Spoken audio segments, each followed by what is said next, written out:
The word simpleton refers to a foolish or gullible person. It's an English term from the 17th century derived from the word simple. The word simp, shortened from simpleton, started to see use in the early 1900s. The meaning is basically the same, referring to a silly or foolish person. However, the modern usage of the word simp originates from the 80s and 90s rap scene, now referring to men who are overly sympathetic, particularly to women. With the rise of things like e-girls and the manosphere, the term simp has become very popular and is often overused or misused. Some people think that simping is merely respecting women. Respecting women is one thing. Prostrating yourself to try to force a romantic connection is a completely different thing. If you're being so kind that it's coming off as pushy or creepy, that's not respect. That's just desperation disguised as generosity. So what's the line between simping and respect? I think you start crossing over the line of simping when you start to compromise your own values and interests for the sake of somebody else, especially somebody else you barely know. Also, the term simping kind of implies that there's not much reciprocation going on, if at all. Simps will often do favors, run errands, and buy things in hopes of receiving some form of affection in return. Online, this takes the form of donations and subscriptions with a parasocial intention. Parasocial meaning the often obsessive relationship a viewer may have with a celebrity they watch. So what are some examples of a simp?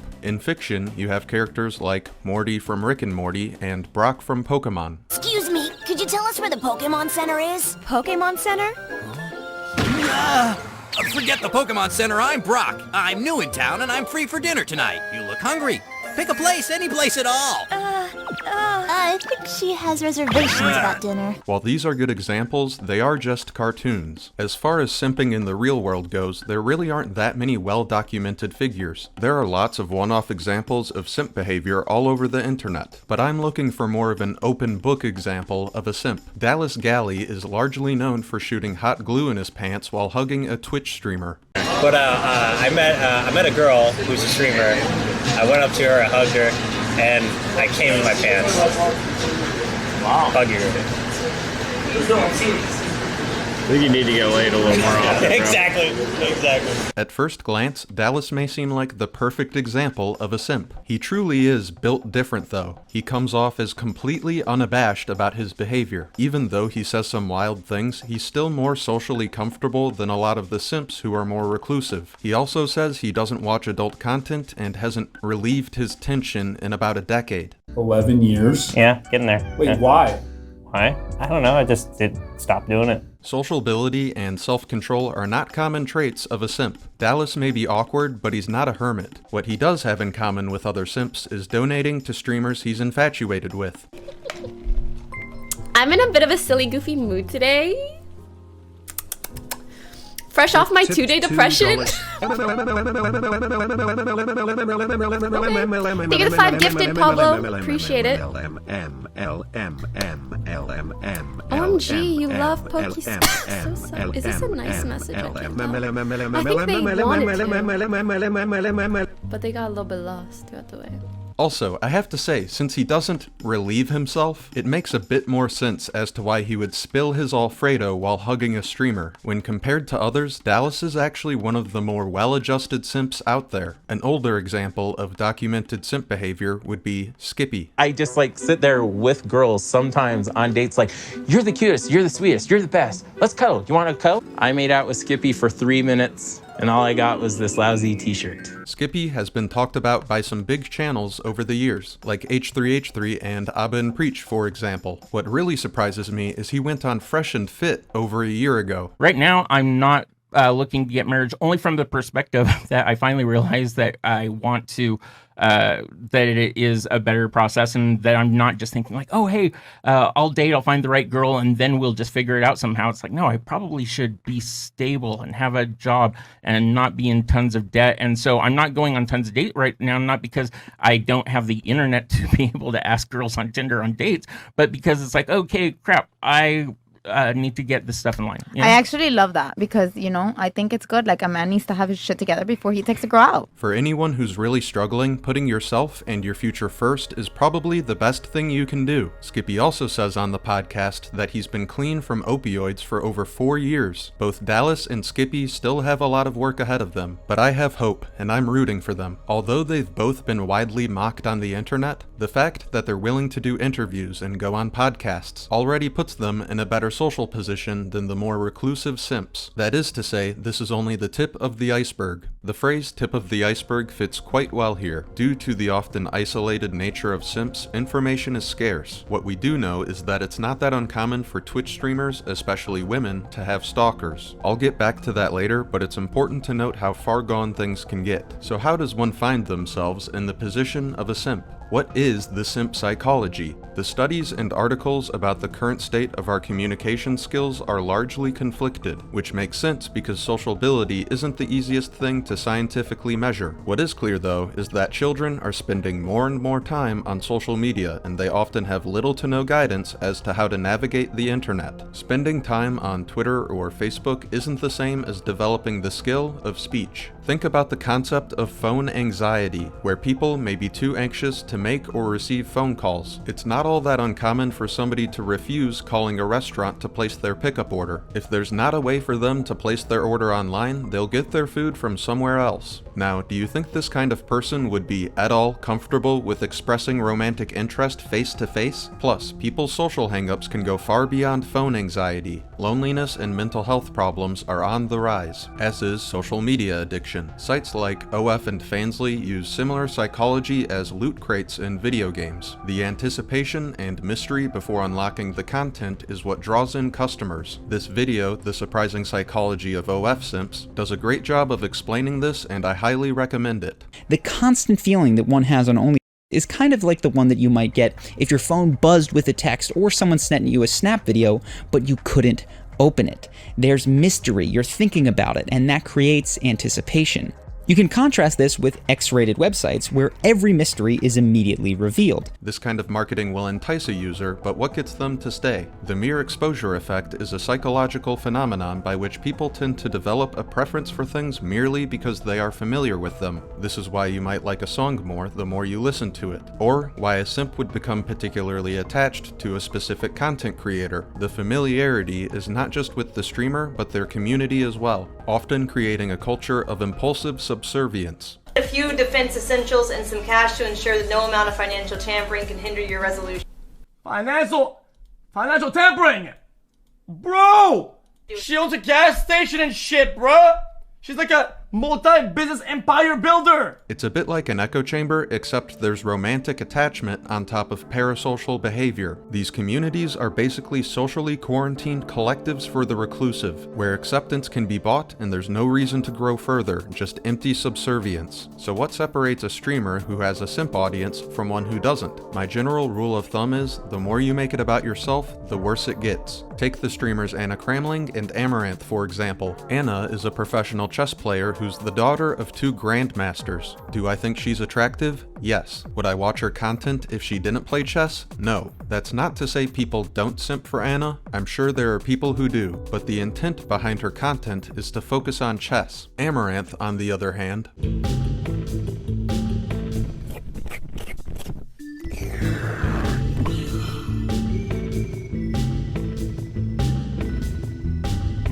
this brings us to the difference between fame and prestige. Fame is being known on a grand scale. Prestige is widespread respect, usually in a formal and professional light. It's the difference between a well-revered surgeon and Kim Kardashian. I wonder how many people going into the adult entertainment industry take time to recognize the difference between fame and prestige. You can definitely get famous from making adult content. Finding respect beyond the simps who throw money at you may be difficult. Like it or not, the adult entertainment industry is so preposterous that it's begging to be mocked. A lot of people make this a matter of feminism, that women in this industry are being ridiculed simply because they're women. For me, it's a matter of where the money is coming from, oftentimes from isolated social media addicts. Personally, in terms of morality, I would put being an OF model on the same level as being a bookie or a drug dealer. None of these things cultivate prestige. None of this is to say that I'm advocating for the regulation or censorship of adult content.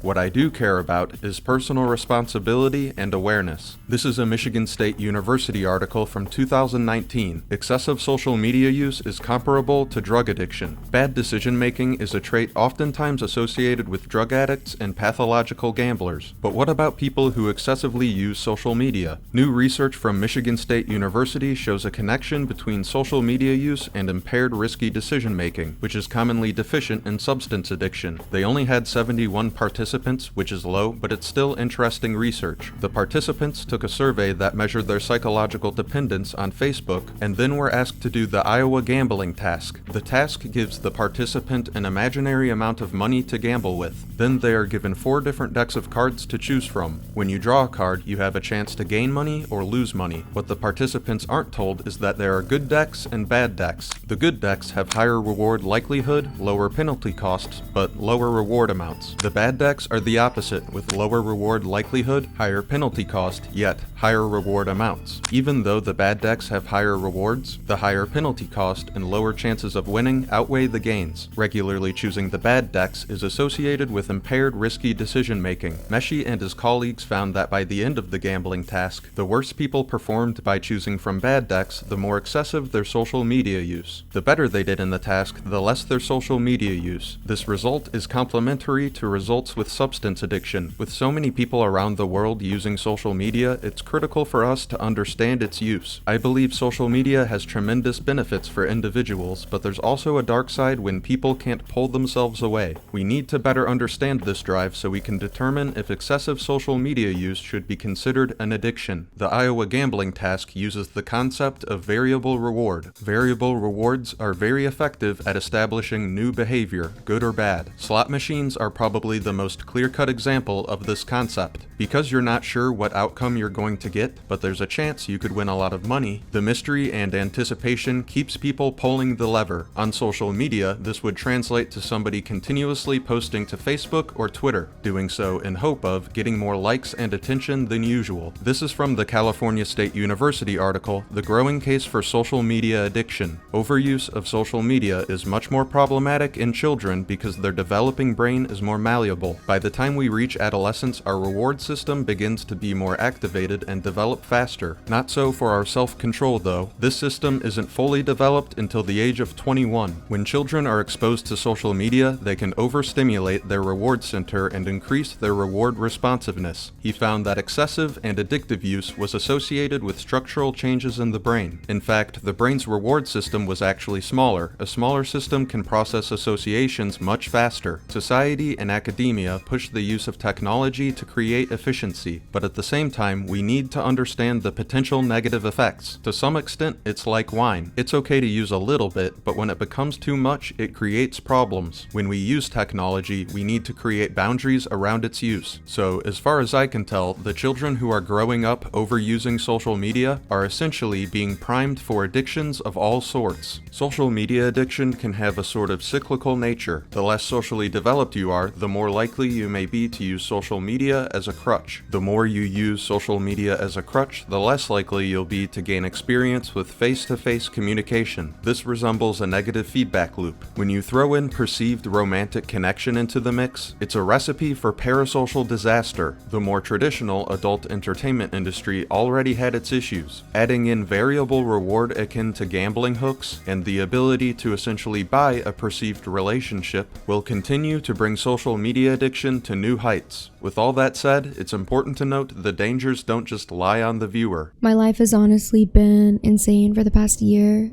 and a half. I was dealing with other issues for a long time, like stalker type things. This happened 2 weeks ago when I was on vacation. I was asleep. It was around 2 in the morning and my mom called me and woke me up.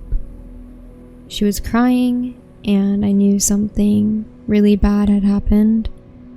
And she said, "Someone caught your car on fire. I'm so sorry. I have to go. The police are here." The only thing I really could do was go look at the cameras on my phone, and that's what I did. I watched him put a brick on my car, on the hood, and some pot, and he lit something sticking out of it and walked away casually, like he didn't do anything. The next clip after that was the front end of my car engulfed in flames. The firefighters came very quickly, and I'm very thankful for that, because the fire spread to the fence and burnt the side of my house as well, which my mom and animals were inside of. I just never thought that when I started streaming back in 2015 that something like this would ever happen to me. Stalking statistics aren't all that consistent, but it looks like anywhere from 12 to 30% of women and 4 to 15% of men experience stalking in their lifetime. Given the nature of stalking, those who are more public or famous figures would be disproportionately affected. If your audience consists of people who are socially underdeveloped and prone to addiction, then it's probably even more likely. There are different categories of stalkers, although some of the sites detailing the different categories vary slightly. Generally speaking, the different kinds of stalkers are rejected, resentful, intimacy seekers, incompetent suitors, and predatory. The ones who seem most likely to target a streamer would be resentful stalkers, intimacy seekers, and incompetent suitors. A resentful stalker may have felt slighted or offended by the streamer at some point, viewing themselves as a victim and their actions as justified. Intimacy seekers and incompetent suitors, on the other hand, stalk their victims out of loneliness, desire, and social ineptitude. These traits go hand in hand with social media addiction. The example I gave of the Twitch streamer getting her car lit on fire is one of the more extreme examples of a streamer being stalked. That's not to say stalking is uncommon in the streaming sphere. Even Amouranth admits that stalking and creepy fans are just part of the territory for being online. I would say her parasocial marketing and celebrity status put her in a far more unique position than merely being online. But yes, creepy fans and stalkers unfortunately come with that territory. Here's an interesting clip of Amouranth being approached on the street. How much of my content have you seen? Not very much. You know, pop in occasionally just to see the meta. Oh my. Sir?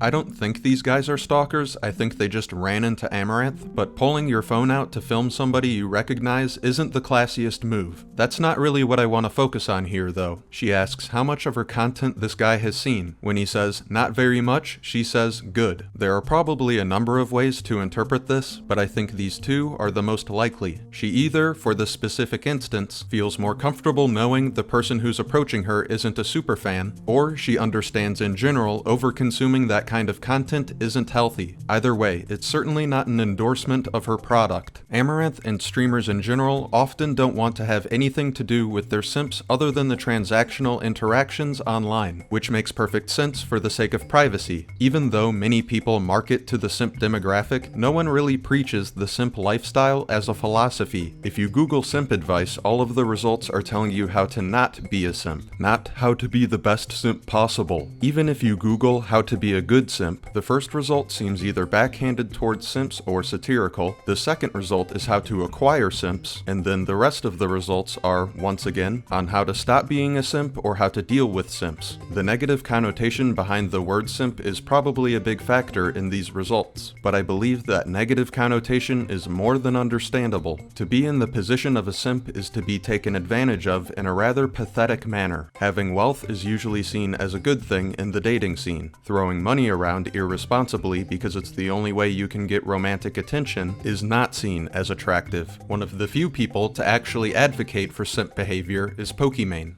So I'm gonna be over here kissing my homies goodnight, and if you're not about it, that's okay. You could be over there alone and mad about people simping or doing whatever. You could pick which side of the battlefield you want to be on.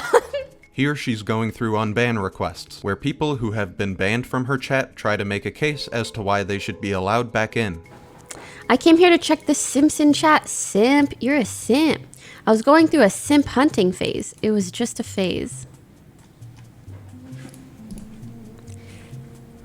I want you to know that's really weird and low-key. Because why do you even care if someone were hypothetically simping? Huh? You're sad they love someone that ain't you? And that it's a woman? Literally, what does that have to do with you? You know, if your parents are together, your dad probably simps for your mom. And so what? That's a normal part of loving other human beings. Maybe you don't know anything about that. In which case, sorry. Hope you learn someday. But still, don't ruin it for others or be... To paraphrase, because this guy used the word simp like twice, he's a nosy and weird misogynist who's jealous of Pokimane, and his parents may not have ever loved each other. As I've said in another video, Pokimane can get weirdly personal with her remarks. More importantly, she tries to equate simping with love and respect. Her chat even tries to correct her on this, but she's very dismissive. That's a bad explanation. Why? Why? Feel free to tell me why. Why? Why? Bro, there's a difference between real life relationships and online. What's your point? Your definition of simp is different than mine. Congrats. Why is my definition wrong? Why is my explanation bad? Please tell me why. What do you mean there's a difference between online relationships and real-life relationships? Are you trying to tell me there's a difference between marriage and Twitch chat? Oh, what, your definition of simp is different than mine and probably far more accurate? Congrats. If she's going to act like she doesn't understand the difference between a parasocial relationship and marriage, then why would she keep asking why in the first place? She willfully misunderstands the word simp because misogyny is a convenient excuse. I can tell you throughout my entire career as a female streamer, I have sensed on numerous occasions my male counterparts or male friends being afraid to stand up for me because they will be labeled simps. How else can you describe that but some weird internalized misogyny? Like, that's sad. She has merely sensed on numerous occasions the fear of being labeled as a simp. The first and only reason she comes to as to why people may not stand up for her 100% of the time is misogyny. How else can you describe this assumption as anything other than some weird internalized superiority? Here, the unawareness and hypocrisy reach a peak. You know, I am so lucky that I've gotten to live more life, and I've gotten to hang out with people who aren't so into this online world. Pokimane, the people who are so into this online world are your core audience. The people who wind up stalking e-girls don't come from communities like mine. They come from simping communities. Simps aren't made fun of because they respect women. They're made fun of because they largely don't understand how relationships work, which can lead to embarrassing or even tragic moments. With apps trying harder and harder to win your time and attention, it's important that we be mindful of our internet habits. If you feel like you're falling in love with someone you've never met, it's probably time to log off. Alright, that's gonna have to do it for this one. Shout out to the best subscriber squad in all of YouTube. I hope everyone has a wonderful day.